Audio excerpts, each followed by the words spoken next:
diterima oleh Allah Subhanahu wa taala sebagai amal saleh. Apa yang kita panjatkan, apa yang kita munajatkan, mudah-mudahan dikabulkan oleh Allah Subhanahu wa taala. Amin ya rabbal alamin.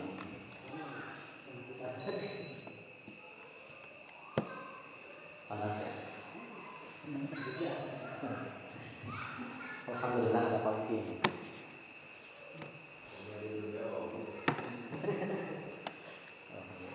Kita doakan mudah-mudahan pagi selalu sehat. Amin. Ya, murah rezekinya. Amin. Dimudahkan urusan-urusannya. Termasuk orang soleh. Amin ya Allah ya rabbal alamin. Kita lanjutkan pembahasan selanjutnya dalam tafsir Jalalain, yakni kita masuk masih di surah Al-Baqarah ayat selanjutnya, yaitu ayat yang ke-177. A'udzu billahi minasyaitonir rajim. Bismillahirrahmanirrahim. Laisal birra an tuwallu wujuhakum qibalal masyriqi wal maghribi walakinnal birra man amana billahi wal yawmil akhir wal malaikati wal kitabi wan nabiyyin wa atal mal ala hubbihi dzawil qurba wal yatama wal masakin wa ibnas sabili was sa'ilin wa fil riqab wa aqamas salata wa ataz zakah wal mufuna bi ahdihim idza ahadu was-sabirina fil ba'sa'i wad-dharra'i wa hinal ba's ulaika alladzina shadaqu wa ulaika humul muttaqun. Kalau terjemahannya secara singkat, bukanlah kebaikan itu kalian menghadapkan wajah-wajah kalian ke timur dan ke barat. Akan tetapi yang disebut dengan kebaikan adalah siapa yang beriman kepada Allah dan hari akhir dan malaikat-malaikat dan kitab dan para nabi, dan memberikan hartanya kepada yang dia cintai dari kerabat-kerabat, anak-anak yatim, orang-orang miskin dan ibnu sabil, dan orang-orang yang meminta-minta, dan orang yang membebaskan budak, dan mendirikan sholat, dan juga menunaikan zakat, dan orang-orang yang menepati janji mereka ketika mereka berjanji kepada Allah dan kepada manusia, dan orang-orang yang sabar baik di dalam kefakiran maupun di dalam keadaan sakit atau dalam keadaan yang payah. Merekalah orang-orang yang benar dan merekalah orang-orang yang bertakwa. Agak panjang ini.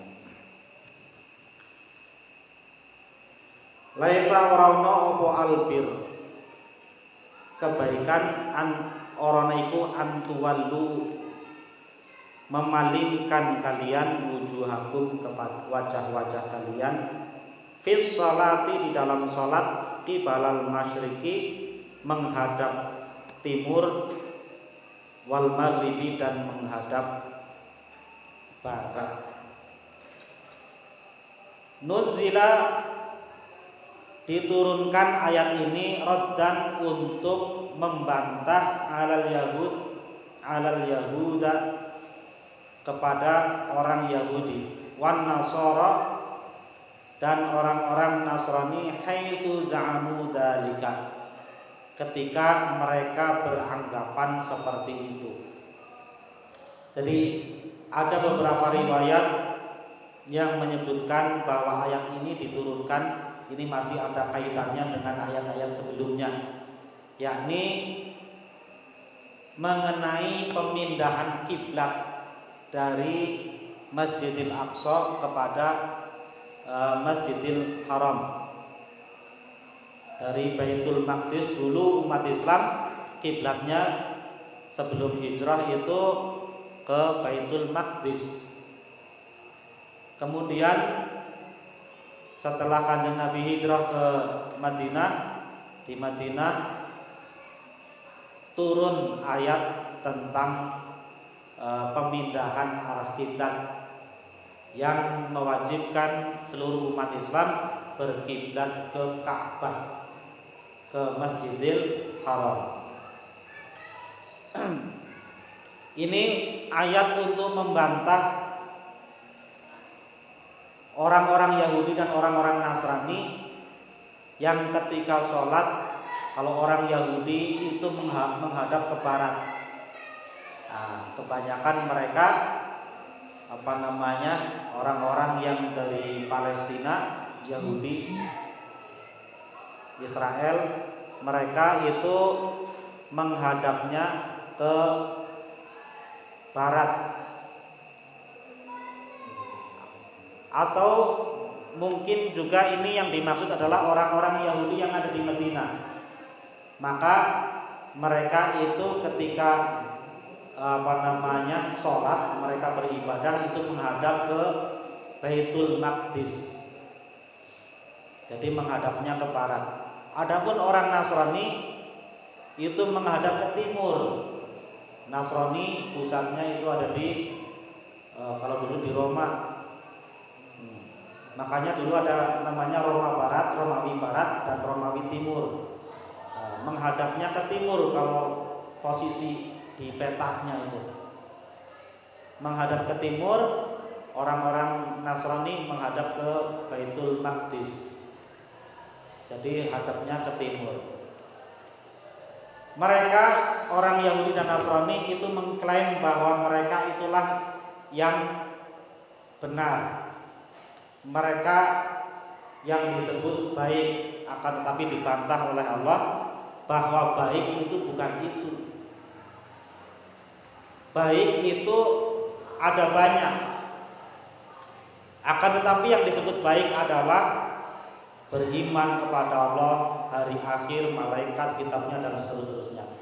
Nah, yang perlu kita garis bawahi bahwa di dalam ayat ini banyak wawu. Kalau di bahasa Indonesia itu artinya dan. Itu kata sambung dan. Mungkin kalau di bahasa Indonesia dan itu ya sekedar artinya dan aja. Tapi kalau dalam bahasa Arab wawu itu mempunyai makna. Paling tidak ada 3 makna. Wawu itu bermakna tartibul ittisal. Jadi urutan. Misalkan kalimat Zaid dan Rohim datang. Itu artinya bisa Zaid dulu. Dua-duanya memang datang, tapi yang datang itu yang disebut yang pertama adalah yang disebut pertama. Zaid datang, kemudian Rohim juga datang. Ja'a Zaidun wa Rohim. Nah, kemudian bisa juga wawu itu bermakna mutlaqul jam'i. Itu yang penting itu dua-duanya datang. Enggak urusan yang pertama yang siapa, yang belakangan siapa. Terus bisa juga bermakna ma'iyah. Bermakna ma'iyah itu sama-sama bareng. Jadi kalau di ilmu nahwu itu istawal ma'u wal khasyabata. Secara berbarengan. Air naik bersama dengan kayu yang terapung. Kalau airnya naik, kayunya juga otomatis naik. Nah, itu implikasinya dalam memaknai ini Maka ayat ini bisa dimaknai bahwa yang disebut baik itu secara berurutan. Yakni yang pertama dia itu harus beriman kepada Allah. Yang kedua beriman kepada yaumil akhir. Yang ketiga beriman kepada malaikat. Yang keempat beriman kepada kitab-kitab Allah. Yang kelima beriman kepada para nabi, yaitu berkaitan dengan keimanan. Ada bagian kedua, dia juga wa'atal mala ala hubbihi. Dia itu juga dermawan, suka memberikan hartanya kepada yang dia sukai. Dzawil qurba, kepada kerabat-kerabatnya. Nah, ini juga berarti berurutan. Yang tadi kaidahnya yang disebut pertama itu berarti prioritas pertama. Di awal tadi yang berhubungan dengan keimanan itu disebut dengan hablum minallah. Hablum minallah, iman kepada Allah, iman kepada hari akhir, kepada malaikat-malaikatnya, kepada kitab dan para nabi. Itu langsung kepada Allah. Kemudian yang kedua hablum minan nas. Baik itu dinamakan baik tidak hanya hablum minallah tapi juga hablum minan nas. Bukan hanya vertikal tapi juga horizontal. Yakni yang pertama prioritasnya adalah kalau mau membantu kerabat dulu. Keluarganya dulu, kalau ada keluarga yang sampai hutang-hutang ke sana kemari, kita nggak boleh banyak bersedekah untuk masjid, untuk madrasah, tapi kerabat sendiri, keluarga sendiri kelaparan. Karena apa? Aturannya yang pertama kalau mau berinfak, bersedekah, itu yang pertama kerabat. Yang kedua anak-anak yatim wal yatama. Anak-anak yatim diprioritaskan karena apa? Anak yatim tidak punya tempat bersandar. Semiskin-miskinnya anak, kalau dia masih punya orang tua, masih ada yang belain. Kalau dia lapar pasti bapaknya itu nangis paling tidak. Anaknya nangis minta jajan, orang tuanya nggak punya duit. Paling tidak orang tuanya pasti akan belain, entah nanti hutang atau apa. Beda dengan anak yatim, mau bersandar ke siapa dia. Makanya diprioritaskan. Jadi prioritas kedua dalam hablum minan nas. Prioritas ketiga orang-orang miskin. Orang-orang miskin, ya. Orang miskin paling tidak yang pertama adalah yang paling dekat dengan kita. Jangan sampai kita ngasih orang miskin yang jauh di luar kecamatan, padahal tetangga sendiri juga miskin.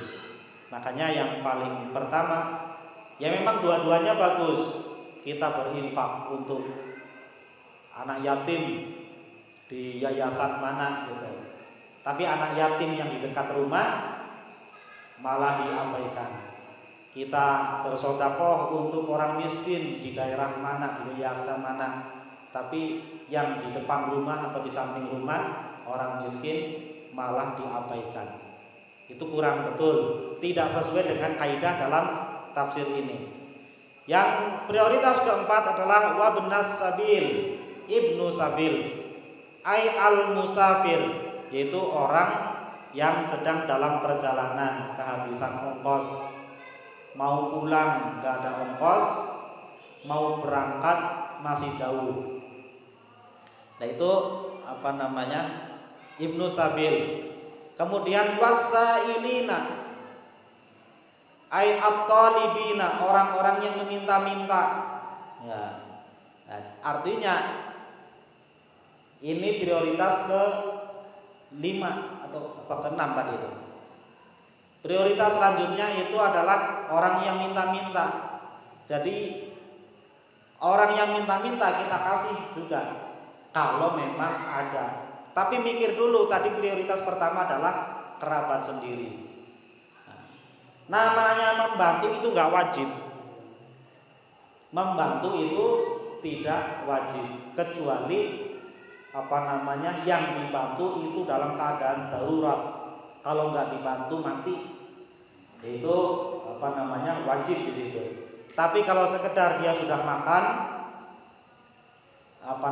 kita membantu itu sunnah. Jangan sampai kita membantu orang lain, malah keluarga sendiri kelaparan. Itu kebalik juga. Nah, makanya pertama diri sendiri dulu dicukupi, kemudian keluarga sendiri dicukupi. Setelah cukup melebar kerabat, keluarga sudah cukup, melebar lagi ke tetangga dekat sudah cukup semuanya, tetangga yang lebih jauh, dan seterusnya seperti itu.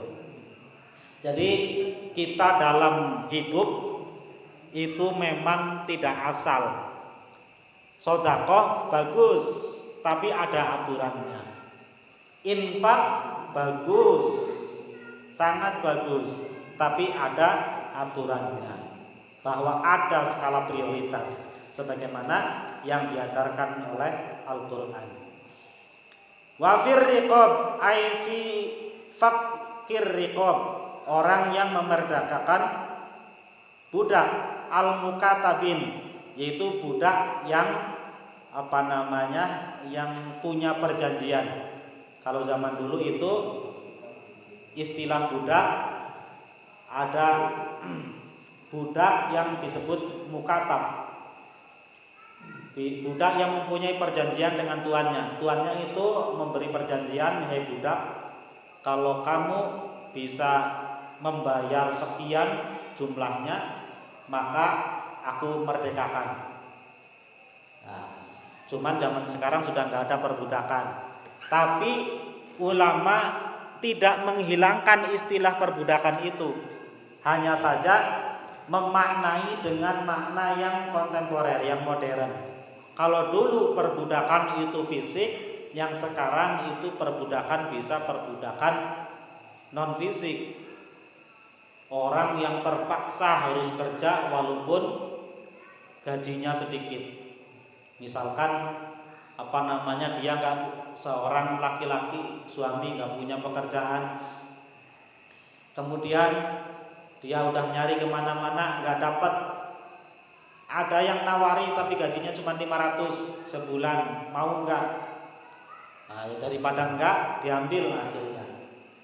Lah dia itu bekerja itu karena terpaksa. Kalau seandainya ada alternatif yang lain, gajinya yang lebih besar, pasti dia akan keluar. Nah, orang yang seperti ini juga termasuk mukatab, masuk dalam kategori mukatab. Dia dalam perjanjian karena terpaksa, dia harus mencari uang. Yang dalam pengertian yang sekarang mungkin seperti itu. Jadi orang yang seperti ini, yang belum merdeka, itu harus dibebaskan dengan dibantu gimana caranya. Nah, kemudian wal usara, dan tahanan perang. Zaman dulu kalau orang itu kalah perang, itu pasukannya ditahan itu dengan perjanjian. Biasanya itu kalau enggak dijadikan budak, yang kedua ditebus, dia harus ditebus oleh keluarganya atau oleh negaranya, oleh sukunya. Kalau tidak ada yang menebus, maka dia dijadikan budak, jadikan tawanan. Nah, yang seperti ini kalau tawanan perangnya itu seorang muslim, itu juga harus dibantu.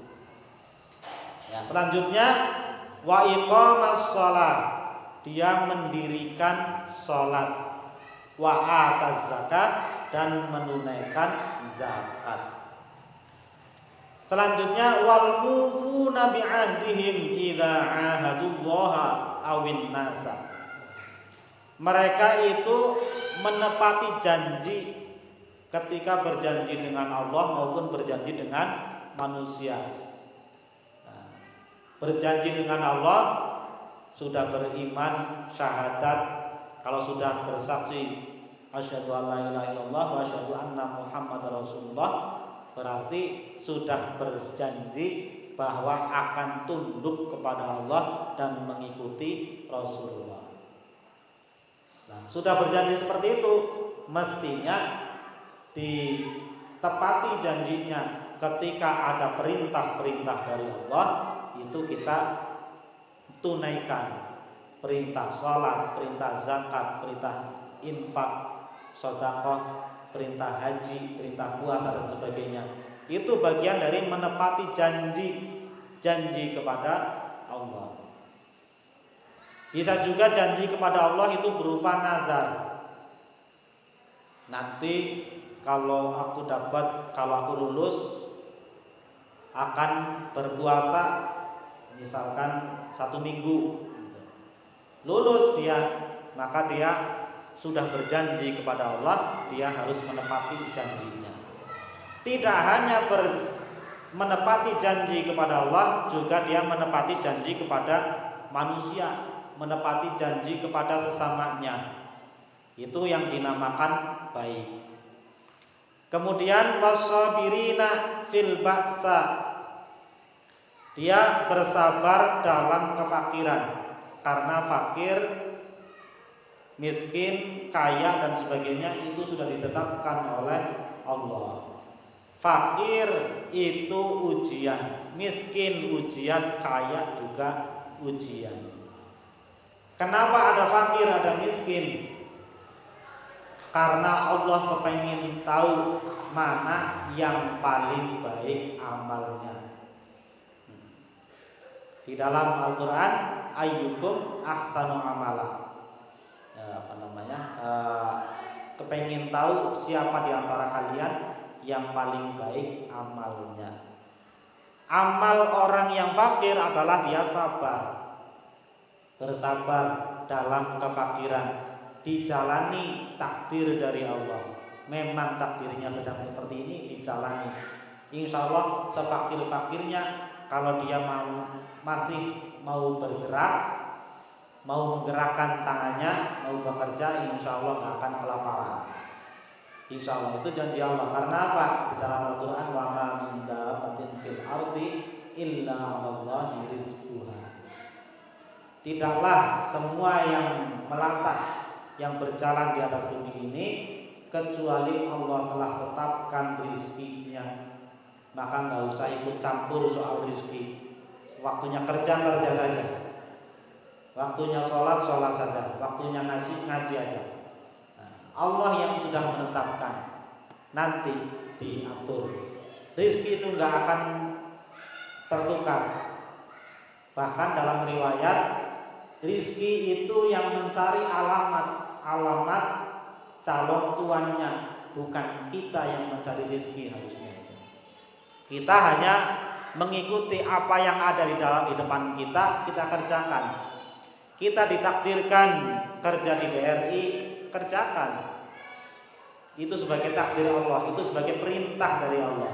Kita ditakdirkan untuk mengajar PAUD, kerjakan, karena itu perintah dari Allah. Perintah yang secara tidak langsung, karena berupa pemahaman kita. Kita ditakdirkan sebagai apa? Itu kerjakan dengan sebaik-baiknya, diniatkan sebagai ibadah. Jadi dokter, jadi apapun, itu adalah takdir dari Allah. Kalau takdir artinya adalah ketetapan yang harus kita jalani. Jalani sebaik-baiknya, karena itu dari Allah Subhanahu wa ta'ala. Wad-dharra'i ay al-maradi, yakni sabar juga di dalam keadaan sakit. Kalau dikasih sakit, sabar. Wahinal ba'si, dan juga dalam waqta syiddatil qital fi sabilillah, dalam keadaan payah saat berperang di jalan Allah. Kalau sekarang sudah tidak ada perang, yang perang itu prajurit, ya kita perangnya itu perang melawan hawa nafsu kita masing-masing, melawan malas. Nah, itu perang kita. Nah, Orang yang fakir dalam keadaan sakit, dalam keadaan payah, ujian dari Allah. Apakah dia bisa bersabar atau tidak?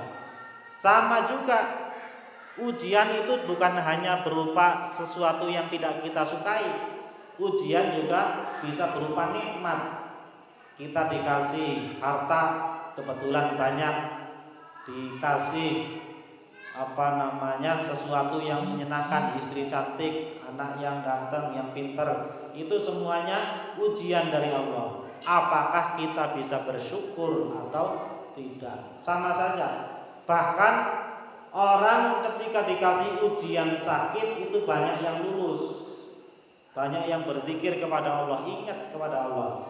Tapi ketika dikasih kenikmatan, banyak yang lupa, tiba-tiba dapat rapelan 6 bulan, langsung 3 hari 3 malam, jalan-jalan healing. Itu sebenarnya padahal itu adalah ujian dari Allah. Ujian itu bisa berupa sesuatu yang tidak kita sukai, ada juga ujian yang kita sukai. Kalau dikasih ujian yang berupa nikmat, seringkali lupa bahwa itu semuanya adalah titipan dari Allah. Dikasih rapelan 6 bulan, ada hak-haknya Allah. Waktu kita nggak punya duit, pikirannya kepengen bantu orang lain yang susah. Begitu punya duit lupa. Nah itu manusiawi, kita sama kita. Banyakan juga kita seperti itu. Ketika punya duit lupa. Pengennya disimpan atau untuk jalan-jalan, untuk senang-senang, healing-healing. Ulaika alladzina shadaqu, ulaika al-mausufuna bima dzukira, alladzina shadaqu. Mereka itulah semua yang sudah disebut tadi adalah orang-orang yang benar. Nah, kalau itu semuanya dilakukan, sudah beriman kepada Allah, hablum minallahnya bagus, kemudian iman kepada hari akhir, malaikatnya dan seterusnya, hablum minallahnya bagus, dan juga hablum minannasnya juga bagus, membantu kerabat, anak yatim, miskin, membantu orang yang kehabisan bekal dalam perjalanan dan seterusnya. Itu kalau itu dilakukan semuanya, maka Allah menyebutnya sebagai orang-orang yang benar fi imanihim, dalam iman mereka. Berarti imannya sudah benar. Pertanyaannya, kalau cuma sebagian yang bisa kita lakukan, berarti imannya baru setengah. Berarti kita menunaikan janji kita kepada Allah baru setengahnya. Au id'ail bir, atau yang boleh disebut sebagai orang yang baik. Wa ulaika humul muttaqun, dan mereka itulah yang disebut orang-orang yang bertakwa. Jadi orang yang baik sama saja itu adalah orang yang bertakwa. Kalau dia bertakwa berarti baik. Artinya hablum minallahnya bagus dan hablum minannasnya juga bagus. Kembali ke tadi kaidah tafsirnya, wawu itu maknanya 3, bisa bermakna tartibul ittisal, secara berurutan. Jadi tadi adalah prioritas. Yang disebut pertama berarti harus dilakukan pertama, diprioritaskan. Kemudian kedua, ketiga dan seterusnya. Atau juga bisa bermakna mutlaqul jam'i, pokoknya semuanya itu harus dilakukan semuanya.